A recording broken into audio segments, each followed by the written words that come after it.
Hi, Kapil. Do you think it's necessary for someone to experience the truth for themselves, or is just hearing or reading about it often enough for someone to be able to imbibe it? Why do you ask?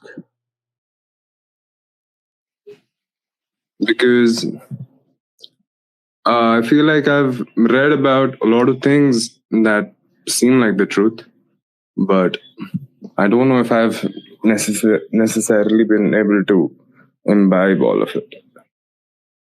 So, is it important for me to just live more and experience more things so that it would depend.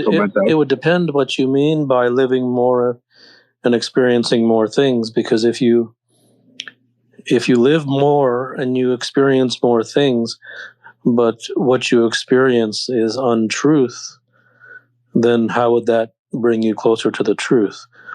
On the other hand, if you experience more things, and the more things that you experience are truth, then one could see how that might bring you closer to the truth.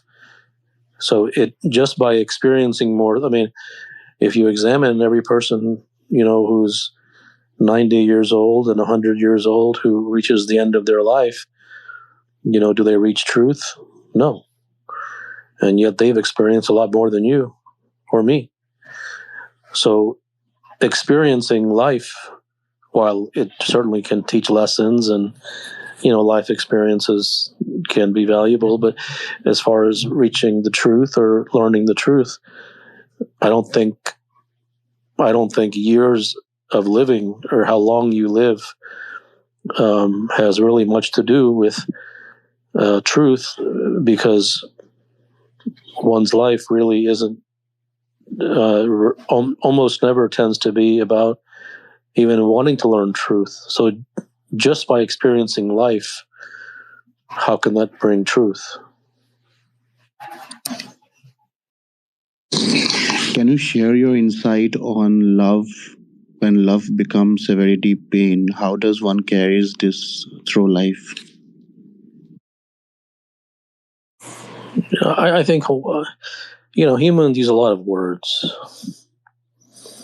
and those words are defined according to the very same language in which they learned them. These words have very little meaning in the land of truth, because the context in which one learns them, they tend to be just words. What does that word even mean? And then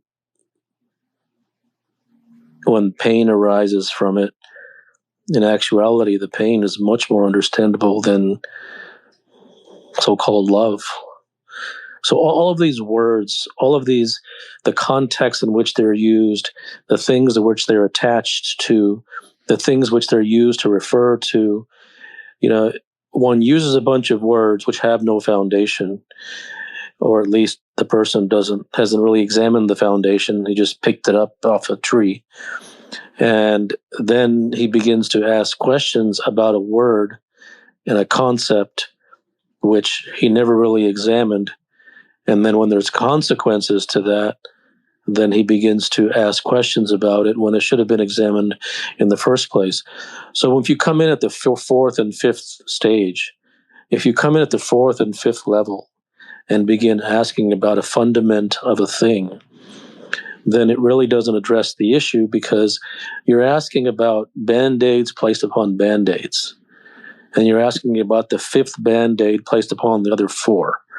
They have no relevance. It does have relevance that one is feeling pain. That's understandable and acute and relatable by all human beings. But the word love is much more theoretical. Pain, I think, is real. Love is conceptual.